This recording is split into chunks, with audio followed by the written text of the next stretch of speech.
Fala aí, galera, beleza? Passar umas dicas para vocês aqui sobre fonte de alimentação. A primeira coisa, a regulagem dela.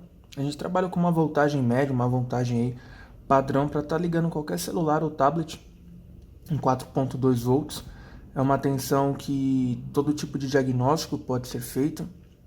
A gente consegue ligar um telefone para realizar uma reinstalação de software, a gente consegue ligar um telefone ou um tablet para que a gente teste aí uma frontal, um touch, um display. Então é uma tensão ideal para a gente estar trabalhando, tá? E na questão da corrente, a gente vai estar limitando a fonte para os 2 amperes ou 2000 miliamperes, tá? Então aqui a gente tem o V indicativo de voltagem ou tensão, né? E aqui a letra A de amperagem ou corrente. A tensão e corrente são nomes mais técnicos. Então, olha lá, pressionando o botão Power, ele vai oscilar numa faixa bem baixa de consumo, entre 100 mA.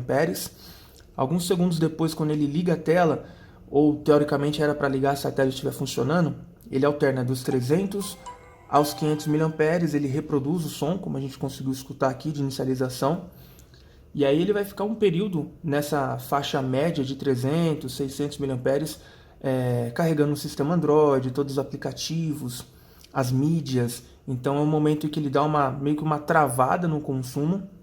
A gente aguarda alguns instantes, esse consumo ele vai começar, ele tende a diminuir conforme o aparelho liga, carrega os dados, carrega as mídias, busca sinal de operadora, Wi-Fi, ele carrega tudo aquilo que funciona em segundo plano e aí o consumo começa a diminuir. Então a gente vai aguardar alguns instantes aqui para analisar isso, tá? E verificar se o aparelho realmente está ligado ou não.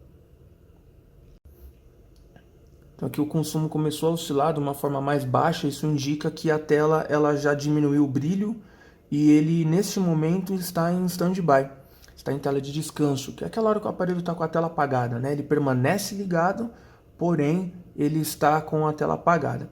Então a gente repara que o consumo foi bem abaixo. Nesse caso, ele pode ainda estar tendo alguma questão em segundo plano, uma atualização, notificações, por isso que o consumo dele permaneceu aí nessa faixa dos 30 mA. O interessante é que esse consumo fica em zero, né? Ela lhe deu mais uma quedinha, ó. O ideal é zero, tá? Porque em stand-by o aparelho basicamente não tem consumo. Mesmo estando em zero, nessa fonte de alimentação, por ela possuir 4 dígitos, para nós já é um ótimo resultado para o aparelho. Isso indica que ele está tendo um desgaste de bateria normal. Se a gente estivesse utilizando uma fonte de 6 dígitos, por exemplo, ainda assim nós teríamos consumo, tá? Então o ideal para um aparelho hoje, tá, é que ele permaneça em zero durante o período de stand-by, durante o período de tela de descanso. Porém, a gente tem aí um aparelho que possa consumir 2, 5, 6 miliamperes, até mais ou menos uns 10 miliamperes, não vai ter um desgaste tão grande de bateria assim, a um ponto de incomodar o uso do aparelho. Tá? Então ele está ali em 11 miliamperes, é um aparelho que já possui alto consumo, ele vai ter uma descarga anormal de bateria, mas não numa grandeza onde a gente se incomode. Do tipo, poxa, está durando tão pouco a bateria do telefone. Mas já existe sim um alto consumo identificado aqui.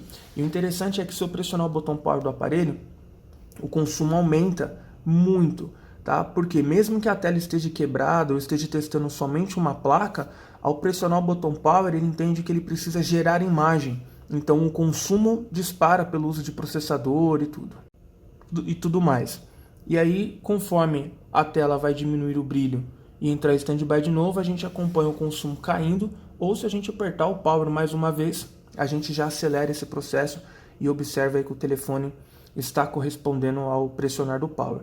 Então tudo isso que nós vimos aqui indica que o telefone ele ligou normalmente, está possuindo aí um alto consumo, mas está ligado, funcionando, mesmo que não tenha imagem. No caso aqui, nós temos um aparelho com imagem, né? Vocês podem ver aqui, mas mesmo que ele não tivesse imagem, nós teríamos a certeza de que ele está ligado. Isso é interessante para quando o aparelho entra em loja, para a gente poder fazer aquele checklist, aquele teste inicial, para verificar se todos os itens estão em funcionamento ou não estão em funcionamento, e quais não estiverem, a gente vai ticando ali no checklist para ter uma precisão na hora de fazer a devolução do aparelho do cliente e poder passar um orçamento para ele também. É claro que com a fonte de alimentação a gente consegue interpretar diversos defeitos, né? No caso aqui eu dei um exemplo de um aparelho que está funcionando, tá? Nesse momento eu desliguei ele da fonte, mas a gente tem várias linhas de diagnósticos, né, através da fonte de alimentação para identificar aparelhos em curto, aparelhos com fuga de carga, possíveis falhas de boot, de bottom power, o próprio alto consumo, como nós identificamos aqui. Então, são várias as utilidades que a fonte tem para a bancada. É um equipamento importantíssimo de extrema necessidade para o técnico. Beleza? Espero ter ajudado vocês aí. Valeu!